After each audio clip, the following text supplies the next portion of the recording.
Jeeva today பார்வையாளர்களுக்கு வணக்கம். இன்றைய நேர்காணலில் அரசியல் பகுப்பாய்வாளர் மூத்த பத்திரிகையாளர் SPL லட்சுமணன் அவர்கள். சார் வணக்கம். வணக்கம் சார். தேமுதிக அவங்க ஈஷா யோகா மையத்தில் போனாங்க. SP வேலுமணி இருந்தார். அங்கே இவர் சென்ட்ரல் மினிஸ்டர் இருந்தாங்க. இத்தனை பேர் இருக்கும்போது அவ்வளோதான், கிட்டத்தட்ட முடிவாயிருச்சு. ராஜ்யசபா இதெல்லாம் அவங்க தான் தருவாங்கனாங்க. அதுக்காண்டி தான் ராஜ்யசபா தேர்தலையே முன்கூட்டி அறிவிக்கிறாங்கங்கிற மாதிரிலாம் பேசப்பட்டது. பிஜேபிக்கு ஃபேவராக போகணுங்கிற மாதிரிலாம். இவ்வளோ இருந்தும் கடைசியில் பார்த்தீங்கன்னா பிரேமலதா அவர்கள் வந்து அறிவாலயத்துக்கு போயிட்டாங்களே சார். இல்லை, ராஜ்யசபா தேர்தல் அறிவிக்கப்பட்டதற்கும் இங்கே நடக்கிற அரசியல் கூட்டணி மாற்றங்கள் அல்லது புதிய உருமாற்றங்களுக்கும் சம்பந்தம் இல்லை. அது இயல்பாக நடக்கிறது தான்.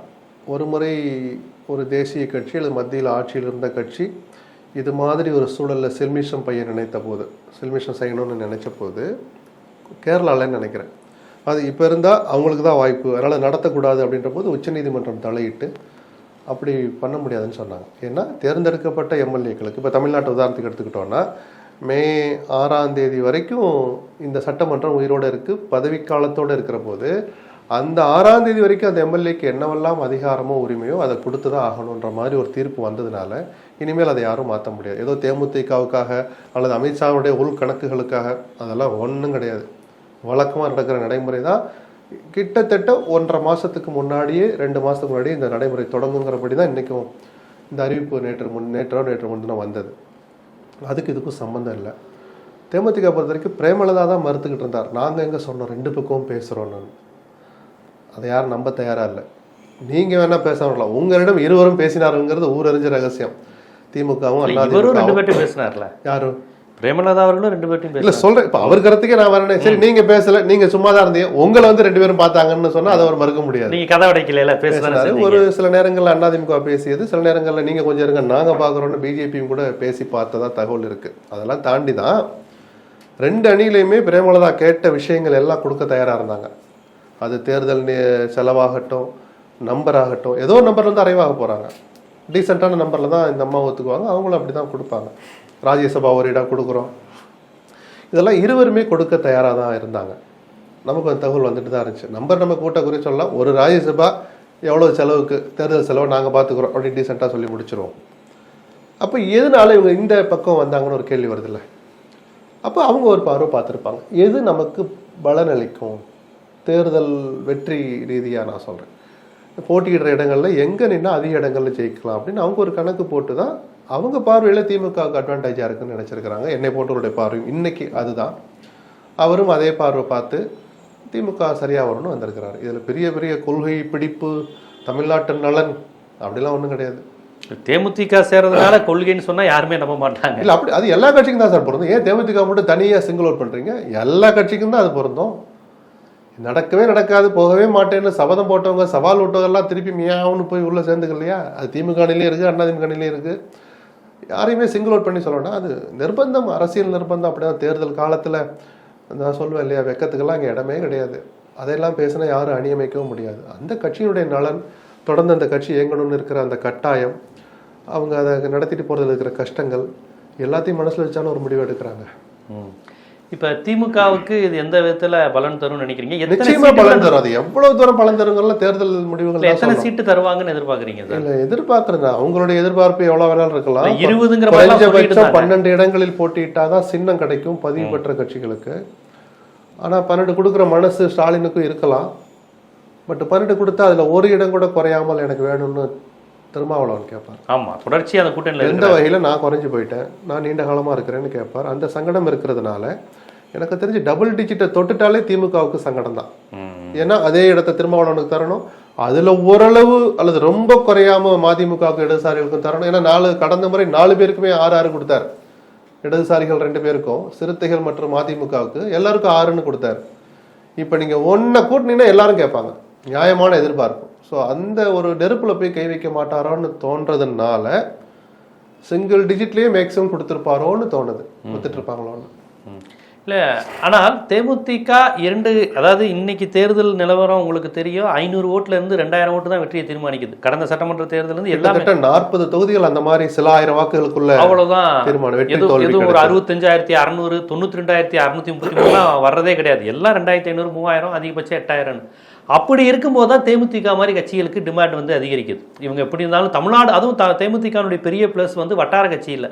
கோயம்புத்தூர்லேயும் கொஞ்சம் பேர் இருப்பாங்க, கன்னியாகுமரிலையும் இருப்பாங்க, கும்மிடிப்பூண்லேயும் இருக்கிறாங்க. அது ஒரு ப்ளஸ் இருப்பாங்க. அதனால எல்லா இடத்துலையும் இருக்கிறதுனால கட்சிகள் அதையும் யோசிக்கும். பாமக மாதிரி இல்லை அவங்க அப்படிங்கிற அந்த ஒரு கான்செப்ட் பேசும். எப்படியாக இருந்தாலும் அவருடைய வாக்கு விழுக்காடுங்கிறது விஜயகாந்த் இருந்த போதே அரை விழுக்காடுங்கிற மாதிரி மக்கள் நல கூட்டணியில் பார்த்துட்டாங்கல்ல. அதற்கு பிறகு அவங்க வாக்கு விழுக்காடு பெரிய அளவில் தனித்து நின்னோம். இப்போ கடந்த முறையெல்லாம் அதிமுகவோட அவங்க நின்ன போது அதிமுகவால் தான் அவங்க வாக்குகள் வாங்கினாங்க. அதிமுக அப்படி சொல்றது ஒரு பக்கம் இருக்கட்டும், புள்ளி விவரமே தேமுதிகவோட இருக்கும்போது அவங்களுக்கு ஓட்டே இல்லை. அதிமுகவோட கடந்த ஓட்டு ஒரு கூட்டணின்னு அமைச்ச பிறகு என்னாலதான் உனக்கு கிடைச்சது, ஒன்னாலதான் எனக்கு கிடைச்சதுன்னு ரெண்டு பேரும் பேசிக்கலாமே தவிர இதுதான் இப்படிதான் நடந்ததுன்னு நம்ம சொல்ல முடியாது. விஜயகாந்த் தான் சந்தித்த முதல் தேர்தலில் வாங்கிய அந்த வாக்குகள் இருக்கலாம், ஒரு 8.5%, அது அப்படியே இன்னைக்கு இல்லைங்கிறது எல்லாருக்கும் தெரியும். அதனால மக்கள் நல கூட்டணி எப்போ வாங்கின அந்த கணக்கை ஒப்பிட முடியாது. அதை ஒரு பார்க்குற போதே ஒரு காமெடியாக தான் மக்கள் பார்க்க ஆரம்பிச்சாங்க. அதை பற்றி அவங்களுக்கே நம்பிக்கை இல்லை, அப்புறம் எப்படி மக்களுக்கு நம்பிக்கை வரும்? அதனால அதை எந்த ஒப்பீட்டுக்காகவும் பயன்படுத்துறதுல எனக்கு உடன்பாடு இல்லை. அது ஒரு ஏற்பாட்டின் அடிப்படையில் நடந்தது, அது எப்படியோ நடந்து முடிஞ்சது.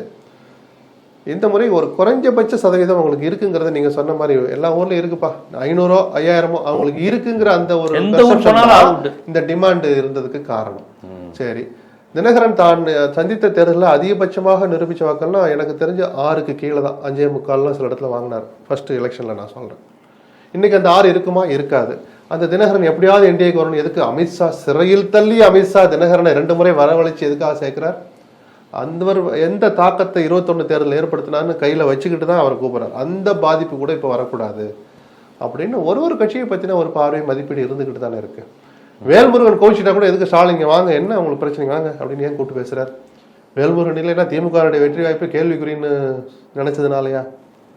அந்த வேல்முருகனால பன்ருட்டிலையோ நெல்லிக்குப்பத்திலையோ குறிஞ்சிப்பாடிலையோ நம்மளை வெற்றி பாதிச்சிடக்கூடாதுங்கிற அந்த ஒரு என்ன சொல்றது சுயநலம் கலந்த ஒரு உஷார்த்தனம் தானே? அல்லது இதை தாண்டி வேல்முருகன் மேல வச்சிருக்கிற மரியாதை இன்னும் தொடருங்கிறதுனால கூப்பிட்டு வச்சு பேசுறாரு. அதனால ஒருத்தருக்கும் இருக்கிற மரியாதையை நம்ம யாரும் குறைச்சு மதிப்பிட முடியாது. அதனாலதான் டிமாண்டு அவங்களுக்கு இருந்துகிட்டே இருக்கு. இப்ப எல்லாரும் எதிர்பார்க்கின்ற அந்த கேள்விக்கு வரேன். காங்கிரஸ் பிரச்சனை பண்ணுற நேரத்தில் தேமுதிக வருதுன்னா இனிமே காங்கிரஸ் அதிக சீட்டுங்கிற நிலை இல்லை. நேற்று கேட்ட 25 சீட்டுக்கே இப்போ அவங்களுக்கு பிரச்சனை வந்துருச்சுன்னு எடுத்துக்கலாமா? இல்லை, அப்படிலாம் நீங்கள் லெஃப்ட் ஹேண்டில் டீல் பண்ண முடியாது. காங்கிரஸை 40 குறைஞ்சி நாங்கள் வரமாட்டோம்னு அந்த உரத்த குரலில் சொன்னாலாம் கொஞ்சம் டோன் டவுன் பண்ணுவாங்க. அப்படியே அப்போ நீங்கள் முடிவு எடுத்துங்கன்னு சொல்கிற இடத்துக்கு திமுக வந்து நிற்கும். ஏன்னா அவர்கள் நடந்து கொண்ட விதம் அழிச்சாட்டியம்னு நான் சொல்வேன். காங்கிரஸ் நடந்து கொண்ட விதம், காங்கிரஸ்ன்னு சொல்லக்கூடாது, 2 தனிநபர்கள் தான், மாணிக் தாக்கூரும் பிரவீன் சக்கரவர்த்தியும். சரி, தனிநபர்கள்னு ஏன் நம்மளால புறக்கணிச்சு போகல? அந்த 2 பேருமே ராகுலுக்கு நெருக்கமானவர்கள் என்கிற உண்மை உலகறிஞ்ச உண்மையா இருந்தும் கூட அதை அந்த மேலிடம் வேடிக்கை பார்த்தது இல்லையா? அதனாலதான் அது ராகுலுடைய காங்கிரஸ் கருத்தினுடைய யாரும் எடுத்துக்கிடல. விவாதங்களுக்கு டிவியில 1 மணி நேரம் ஷோ நடத்துறதுக்கு வேணா நீங்க அதை பயன்படுத்திட்டு இருக்கலாம். என்ன பொறுத்தவரைக்கும் அது காங்கிரஸ் கருத்தே கிடையாது. நிஜமான காங்கிரஸ்காரன் அப்படி தெருவில் நின்று இப்படி பேசியிருக்க மாட்டான். அவர் ஒரு கார்கே லெட்டர்னால அதே மாதிரி இதே எழுதிப்பார். ஒரு பேரா நம்பர் 1, 67க்கு பிறகு நம்ம ஆட்சி அதிகாரத்தையும் சுவைக்கலை. இந்த முறை எப்படியா ஆட்சி 2006 வந்த வாய்ப்பை நாமளே எடுத்துக்கிட்டோம். இப்போ அந்த மாதிரி வாய்ப்பை விட்டுறாதீங்க. பேரா நம்பர் 2, நம்ம ஒரு காலத்தில் 63 வாங்கினோம், சரிபாதி நின்னோம், 110 இந்திராவும் கலைஞர் எம்பி சுப்பிரமணியம் அப்படி இருந்த காலத்துல எல்லாம் நம்ம இப்படி 25 வந்து நிக்கிறோம். இந்த இடம் கொஞ்சம் கூட வாங்கணும். இதெல்லாம் எழுதுகிற உரிமையும் உணர்வும் நியாயமான உணர்வும் மாணிக் தாக்கூருக்கு இருந்தா தப்பு இல்லை, உரிமை இருக்கு. கடிதமா உங்க கட்சிக்கு தான் சொல்லணுமே தவிர பொது வெளியில நின்றுக்கிட்டு கூட்டணிக்கு தலைமை தாங்குற கட்சியை பார்த்தோம் நீங்க சவால் விட முடியாது. நீங்க எந்த அணியில இல்லைன்னா யார் எங்களுக்கு அதிக சீட்டு தர்றீங்களோ, யார் ஆட்சி அதிகாரத்தில் பங்கு தர்றீங்களோ அவங்களோட சேருவோம்னு சொல்லலாம். பிரேமலதாசன் செஞ்சது சரி, டாக்டர் கிருஷ்ணசாமி சொல்லிட்டு இருக்கிறதும் சரி. எங்களுக்கு யார் ஆட்சியில பங்கு தரணும் அவங்களோட நான் போவேன்னு சொல்றாங்க. ஏன்னா இன்னும் யாருமே எங்கேயுமே சேராம இருந்தாங்க, இன்னைக்கு சேராம இருக்கிறாரு கிருஷ்ணசாமி. ஆனா திமுக கூட்டணி தொடர்கிறோம்னு சொல்லிக்கிட்டு கூட்டணி தொடர்கிற போதே வெளியில போய் பேசுறதா செல்மிஷம்னு சொன்னோம். உங்கள் அணியில் இல்லாத உங்கள் அணியை வீழ்த்துவதற்கு அறைகூவல் விடுத்து கொண்டிருக்கிற விஜய்க்கு ஒரு சின்னத்தை தேர்தல் கமிஷன் ஒதுக்குறான், விசில் ஊதியாகி விட்டதுன்னு பிரவீன் சக்கரவர்த்தி ஒரு உற்சாகமா ட்விட்டு போறாருன்னா, பிரவீன் சக்கரவர்த்தி யார்? காங்கிரஸினுடைய நம்பர் 1 துரோகின்னு தான் நான் சொல்லுவேன். அதை விட ஒரு கட்சி விரோதம் ஒன்று உண்டா? அவருக்கு விசில் கொடுத்தா நீங்க ஏன் சார் ஊதுறீங்க? காங்கிரஸ்லேருந்து இன்றோடு என்னுடைய பங்களிப்பை விலக்கிக் கொள்கிறேன், வெளியே போங்க, விசில் எடுத்து வல்லூர் கூட்டத்தில் வச்சு நல்ல ஸ்பீக்கர் வச்சு ஊதுங்க, யார் வேணான்னா அது உங்களுடைய உரிமை. காங்கிரஸ்ல இருந்துகிட்டு அந்த காங்கிரஸ் அங்கம் வகிக்கிற கூட்டணியை நான் வீட்டுக்கு அனுப்புவேன்னு சொல்ற விஜயினுடைய சின்னத்தை நீங்க தூக்கி வச்சு ஆடுனீங்கன்னா நீங்க யாரு? கேள்வி வரும்ல. இந்த செல்மிஷத்தை தான் நான் அழிச்சாட்டேன்னு சொன்னேன். அதனாலதான் முதலமைச்சரும் கோபத்துக்கு ஆளானதான் கேள்விப்பட்டேன். நியாயமான கோபம் அது இல்லை. இப்போ திமுக பக்கம் வந்து ஒரு கட்சி போகுது அப்படிங்கிறப்ப அவங்களுக்கு என்ன இருந்தாலும் தனித்து நின்ற ஒரு 4 விழுக்காடு அப்படிங்கிற ஒரு பரவலாக இருந்தது. இது தேசிய கட்சி. அது இப்போ அவங்க போனாங்கன்னா ஒரு இழப்பு தானேன்னு சொல்லிக்கிட்டு இருந்தாங்க. பல பேர் என்னங்க போகட்டுங்க, உதயசூரியன் அதிக இடத்துல நிற்கிறது பொதுவான இமேஜ். ஜெயலலிதா நின்ன மாதிரி இதெல்லாம் சொல்றது நல்லா இருக்கும். நல்லா இப்படி வடிவேல தூண்டி விட்ட மாதிரி தூண்டி விட்டு அவங்க போயிட்டு இருப்பாங்க. காங்கிரஸ் மட்டும் போனால் அதனுடைய வாக்கு வங்கி 2, 3, 4, 5 அதெல்லாம் இருக்கட்டும், எதுவாக வேணாலும் இருக்கட்டும். வெறும் காங்கிரஸ் மட்டும் போறதா இருக்காது. தலைப்பு என்ன போடுவீங்க? தினத்தந்தியில் என்ன வரும்? திமுக கூட்டணி உடைந்தது. அது ஒரு இமேஜ் தான். காங்கிரஸ் கட்சி விஜய் தாவேக்காவுடன் கூட்டணி அமைத்தது. பெர்செப்ஷன். மக்கள் மனசுல இது ஒரு தாக்கத்தை ஏற்படுத்துகிற முடிவு. சரி, காங்கிரஸ் போயிடுச்சா? காங்கிரஸ் வாக்கு வங்கின்னு அடையாளப்படுத்தப்படாத இஸ்லாமியர்கள் கூட ஒரு கணிசமான அளவு பிள்ளையில வந்துருவாங்க. ஏன்னா காங்கிரஸ் எங்க இருக்கோ அங்க இருப்பாங்க, சேஃப்னு நினைக்கிறவங்க. ஒரு என்ன சொல்றது, மதசார்பற்ற கட்சின்னா தேசிய அளவில் காங்கிரஸை தாண்டி எந்த கட்சி சொல்ல முடியும்? லோக்கல்ல அந்தந்த மாநிலங்கள்ல சமாஜ்வாடி பின்னாடி, மம்தா பின்னாடி போகலாம். தேசிய அளவில் ஒரு பரந்துபட்ட பார்வை காங்கிரஸ் மேலதான் அந்த இமேஜ் இருக்கு. சோ காங்கிரஸ் போனா இஸ்லாமிய வாக்கு வங்கி திமுக மீது அந்த நம்பிக்கை வராதா? தொடர்ச்சியாக என்ன சொன்னேன், கணிசமான இஸ்லாமியர்கள் போவாங்கன்னு சொன்னேன். அப்படியே 100 பேர் இருந்தா 100 பேர்ல அங்கேயே இருக்கலாம், இருக்க மாட்டாங்க. அப்படிலாம் நீங்க தப்பு கணக்கு போடாதீங்க. அந்த உணர்வும் அந்த தயக்கமும் திமுக இருக்கிறனால வெளிப்படையா சவால் விடாம கொஞ்சம் அமைதியாவே சரி எவ்வளவு தூரம் போறாங்க பார்க்கட்டும்னு பொறுமையா இருந்ததுக்கு காரணம் அதுதான். ஸோ அந்த பெர்செப்ஷன்னால நம்ம பாதிக்கப்பட்டுருவோங்கிற ஒரு உணர்வு திமுகவுக்கு இருக்கு. அது உண்மையும் கூட. போனா பொங்கன்னு சவால் விடுகிற இடத்தில் நான் வெளிப்படையா சொல்றேன், இன்னைக்கு 4 முனை போட்டி நடக்க போகுது. கிட்டத்தட்ட உறுதியாயிடுச்சு. அட்வான்டேஜ் திமுக தான் சொல்லுவேன். ஆட்சி அமைக்கிற வாய்ப்பு திமுக தான் சொல்லுவேன். ஆனால் இருக்கிறவங்க இருங்க, போறவங்க பொங்கன்னு சொல்ல பிறகும் இந்த வார்த்தையை நான் சொல்ல மாட்டேன். தப்பு கணக்கா போயிடுவது, வேற இடத்துல கொண்டு போய் நிறுத்திடும். ஏன்னா விஜய் என்கிற ஒரு பிரபலம் என்ன பண்ணுவார், யார் மேல அதிக தாக்கத்தை ஏற்படுத்துவார்னு இன்னும் யாராலும் சொல்ல முடியாது. திமுக கூட்டணியிலிருந்து ஒன்று போகுது. ஆனால் தேமுதிக இதுவரையும் திமுகவோட வராத ஒரு கூட்டணி. கடந்த முறை அதிமுகவுடன் இருந்த கூட்டணி, பாஜகவுடன் இருந்த ஒரு இது, அவங்கள்ட்ட இருந்த ஓட் பேங்க் இப்போ இவங்கள்ட்ட வராங்கிறப்ப நிச்சயமா கூடுதல் பலம் தான். இப்போ காங்கிரஸ் என்ன 40 கேட்டமா, சரி இல்ல நீங்க 25 வாங்கியே 17 ஜெயிச்சிங்க. இப்போ அதே 25 கொடுத்தாலும் நீங்க 19, 20 ஜெயிக்க வாய்ப்பு இருக்கு. தேமுதிகான வாய்ப்பு கூடுது. இப்போ விழுப்புரத்துல, கள்ளக்குறிச்சியில, தருமபுரியில, திண்டுக்கல், தேனி, மதுரை, விருதுநகர்ல காங்கிரஸ் 2 இடம் கூட வாங்கி நின்னா அல்லது ஏற்கனவே தோற்ற இடங்கள்ல ஜெயிக்கிறதுக்கான வாய்ப்பு இருக்கு. தேமுதிகவுடைய கூடுதல் வாக்குகள் அதுவும் ஒரு காரணம் தான். அதையெல்லாம் எடுத்து சொல்லி ஒரு கட்டுக்குள்ள கொண்டு வர்றதுக்கு தேமுதிகவுடைய வரவு ஸ்டாலினுக்கு பயன்படும். தேமுதிக வந்தது இன்னைக்கு காலையில தானே, முந்தா நாளே வேணுகோபால் சொல்லிட்டு போயிட்டார்ல, உறுதிப்பட தொடரணும். எந்த வேணுகோபால் செல்மிஷம் பண்றாருன்னு எல்லாரும் நினைச்சுக்கிட்டு வந்தோமா, அதுல உண்மையும் இருக்கு. அதே வேணுகோபால் அதே சென்னைக்கு வந்து சொல்ல வேண்டிய நிர்பந்தம் வந்துடுச்சுல்ல. ஏன்னா திமுகவினுடைய அந்த கோபமும் ஆக்ரோஷமும் கலந்த மௌனம் இருக்குல்ல, அதை காங்கிரஸ் ஸ்மெல் பண்ணிட்டு தான் நான் கேள்விப்பட்டேன். நியாயமான கோபங்க. எப்படிங்க ஒருத்தர் அலோவ் பண்ணீங்க? சுயமரியாதையுள்ள சொரணையுள்ள எந்த கட்சிக்கும் அந்த கோபம் வருங்க?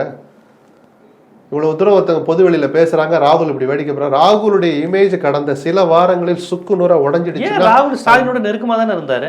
அதுதான் தப்பு கணக்கோ இல்லது நடிப்பான்னு பேசுகிற அளவுக்கு ஒரு சூழலை ஏற்படுத்தியது ராகுல் தான்.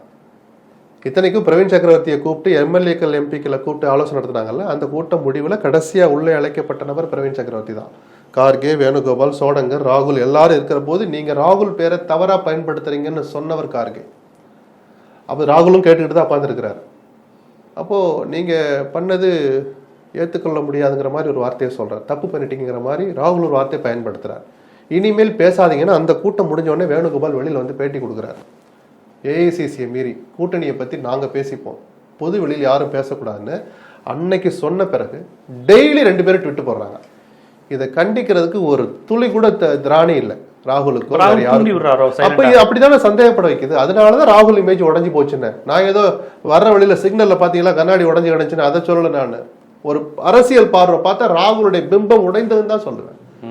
கோயம்புத்தூர்ல அவர் அன்னைக்கு நடந்துகிட்ட விதத்துல ஒரே நாள்ல எப்படி மக்கள் மனங்கள்ல இடம் பிடிச்சாரோ அதே மக்கள் மனசுல ஒரு எரிச்சலை ஏற்படுத்தி விட்டார் ராகுல் தனக்குத்தானே. அந்த உணர்வை புரிஞ்சதுனாலதான் வேணுகோபால் இந்த ஸ்டாண்ட் எடுத்தாருன்னு எனக்கு தோணுது. காங்கிரஸ் கட்சியும் புரிஞ்சுக்கணும் தான் நான் நம்புறேன். இல்ல இப்ப நீங்க எப்படி பாக்குறீங்க? தேமுதிக வந்ததை காங்கிரஸை கட்டுப்படுத்தி உள்ள வைக்க கூடுதலா உதவுங்கிறீங்க, அப்படிதான் பாக்குறீங்க? இல்ல, இந்த சூழல் உதவும் அதுக்காக காங்கிரஸுக்கு கடிவாளம் போட்டுதான் தேமுதிக கூப்பிட்டாங்கல்ல. காங்கிரஸோட உறவு நல்லா இருந்த போதே தேமுதிகவோட பேச்ச ஆரம்பிச்சிட்டாங்க சில மாசம் முன்னாடியே. அவங்க தான் இந்த அதான் இழுத்துக்கிட்டு 2 பக்கமும் பேச்சு நடத்திக்கிட்டு கடைசியில் ஒரு முடிவுக்கு வந்திருக்கிறாங்க. இல்ல ஆனா முந்தா நேத்து வரையும் அமித்ஷா இதுக்கு போயிருவாங்க, ராஜ்நாத் சிங் எல்லாம் பேச்சு நடத்த. நடந்து போனது எதுக்கு திரும்பி பாக்குறீங்க? நமக்கு தான் டயர்டாக விடுங்க.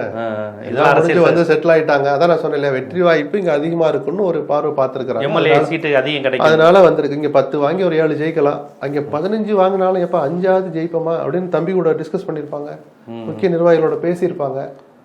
இல்லம்மா நம்ம இப்படியே போலாமான்னு சொல்லியிருக்கலாம். அவங்க இன்னைக்கு பேட்டிலே அதானே சொல்றாங்க, எங்களுடைய நிர்வாகிகள்ல பெரும்பாலானவர்கள் திமுக தான் சொன்னாங்க அப்படின்னு. அவங்களுக்கும் சில கணிப்புகள் இருக்கு. அந்த கட்சியோட ஓட் பேட்டர்ன் எப்படி சார் திமுகவோட ஃபேவரா போகும்? ஆனா இதுவரையும் அவங்க திமுக எதிர்ப்பு மட்டுமே பேசி, இதெல்லாம் நம்ம ஒரு 5 நிமிஷம் பேசுறதுக்கு தான் பயன்படும் ஜீவா. அதுக்கெல்லாம் எந்த ஃபார்முலாவும் கிடையாது. அப்ப அதெல்லாம் சந்தோஷமா இறங்கி கசப்புகளே இல்லாமல் களத்துல இறங்கி வேலை செஞ்சா கெமிஸ்ட்ரியும் கொஞ்சம் சேர்ந்து வேலை செய்யும்.